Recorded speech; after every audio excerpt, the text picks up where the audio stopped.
Executive mindset is a leader showing up and having the ability to navigate challenge, to pivot, to alter, to grow. I'm Darryl Smith, and this is the executive mindset. The executive mindset is really around how do we harness the global capabilities, because as we think about business, although we might be positioned in North America, this is really a global economy. And so the executive mindset means that we need to think broader. We need to go outside of the boundaries that have been traditional because we're living in a global economy right now. So everything is connected.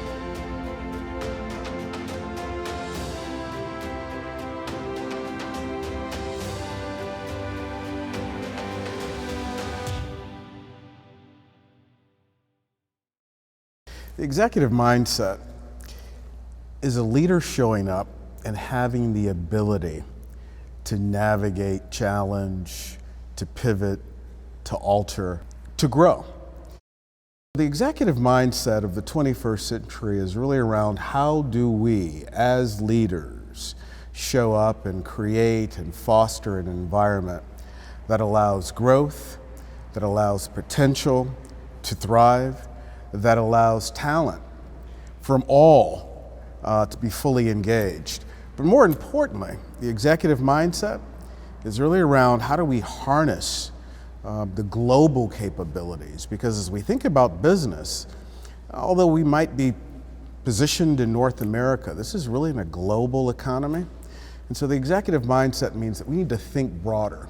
Cross-cultural agility is one of the, I put it at the top of the list as we think about executive mindset. And so how I'm able to show up and how agile I am with navigating differences of culture, differences of belief systems, differences of business practices and behaviors contingent on where one is showing up in the world is paramount. I've got to be authentic around what I know I don't know. Can I lean into a peer who might have greater insight into supporting me navigate a culture that I'm unfamiliar with? And in navigating that culture, as a leader, I'm able to show up and then be more authentic in my connection with the individuals that I'm engaging. Authenticity means, can I be vulnerable? Can I be empathetic about challenges that are being faced by individuals who might not be like myself? And like myself, it mirrors a number of different things, right? It could be race, it could be cultural. It could be even my style of learning, right? Darryl is an introvert. Darryl is an introvert who's navigated corporate America. And there were moments in that navigation where individuals thought I was not engaged because of my introverted nature. And so can I stand at the forefront and say, no, folks, I'm engaged. It's just 4 o'clock in the afternoon and I've depleted all of my external energy. Can I be authentic about having that conversation with you so that you can lean into me and we can adapt to each other differently as we're supporting the organization? That's authenticity. My grandmother used to say, no man is an island, no man stands alone. I've watched very effective leaders realize at a very early stage in their career that we is stronger than I.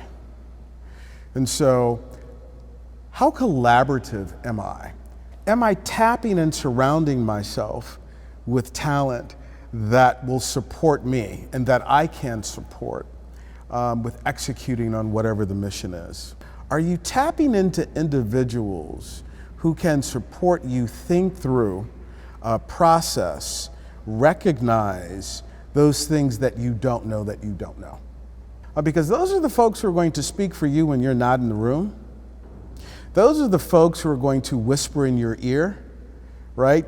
And tell you that headwind that you're about to confront is looming.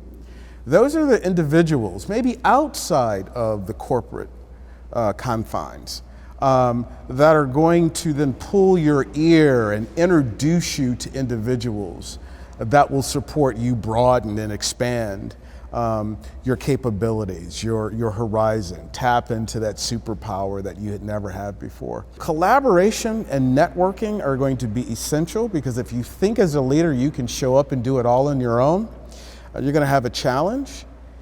And especially for African American or Black talent, we tend to hold on to and believe, I can't share this, right? Because if I share this, I lose some of the edge. Well, there's a risk in not sharing it. And the risk can show up in a multitude of ways. One, that you're not a team player, right? Two, that you're incapable or unwilling to support others as they advance and as they grow within organizations. And three, it's a brand. And so you'll start navigating the terrain, right, to get to a point where you are a P&L leader or more senior leader in the organization. But the brand says, historically, Darryl has not shown up. He's not been a team player. He's not collaborative. Here's the behavioral example. And it could be one of those headwinds that, if you're not mindful of, could really impede your progress. So collaboration, networking, and being intentional about that as African Americans moving our way through corporate environments is going to be critical. You know, we all have acquired the tickets to the dance, right? We've gotten the advanced degrees. We've mastered our craft, right? We show up with this phenomenal technical capabilities and breadth. But here's why growth mindset is so important. We never stop learning. We never stop developing. Because the moment you believe that you have mastered it all, trust me, you'll get sideswiped. Technology is evolving, and it's changing the way that we're functioning. It's changing the way that we interact with each other as humans. And so from a growth perspective, as a leader, am I tuning into that? Am I expanding my breadth and my capabilities in that space? Am I reaching out to my network and asking them to download and support me grow? Am I turning and developing the people in the organization who might be reporting into me, right? Growth mindset, constantly learning, constantly improving, stretching oneself. Because the moment you stop stretching yourself and growing is the moment you'll start having problems, especially if you're looking to arrive at the more senior and the most senior levels within organizations. Vision is another key element of the executive mindset. For example, for me, vision was deciding that I had reached a point in my corporate career where I had begun to envision work that I wanted to do, and realized that in order for me to execute on that work, I would need to release some things in order to grow, right? In order to reimagine, in order to pivot. So without that vision at the forefront, I'm not sure I'd be sitting in front of you today. The vision is going to be paramount, because without vision, anyone can walk up and whisper in your ear and provide you with a direction that they want you to go in. But the question then becomes for you, is it aligned to your purpose, to your why? Humanity. If I'm unable to authentically connect with people and put myself in their shoes and see things from their perspective, I'm gonna miss the mark. Because at the end of the day, as leaders, our job is to get the work done through others, right?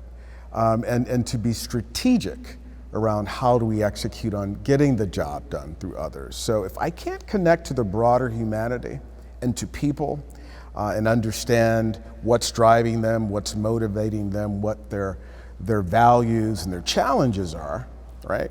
Not only from an individual standpoint, but more so and more broadly and more holistically, societal, I'm going to miss the mark. Courage has been paramount, especially for corporate leaders, right? It's been paramount because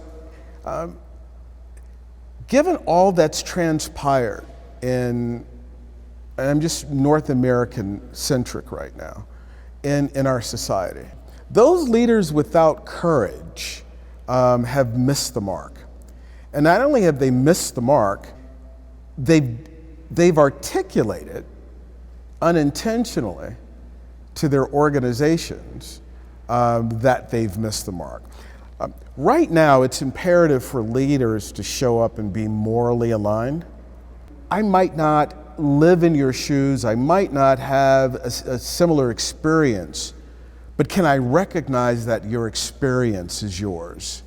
And do I have the courage to acknowledge that, right? And when I do that, folks begin to show up more authentically and more intentionally with leaning into situations and supporting you as the leader and supporting the organization to pivot.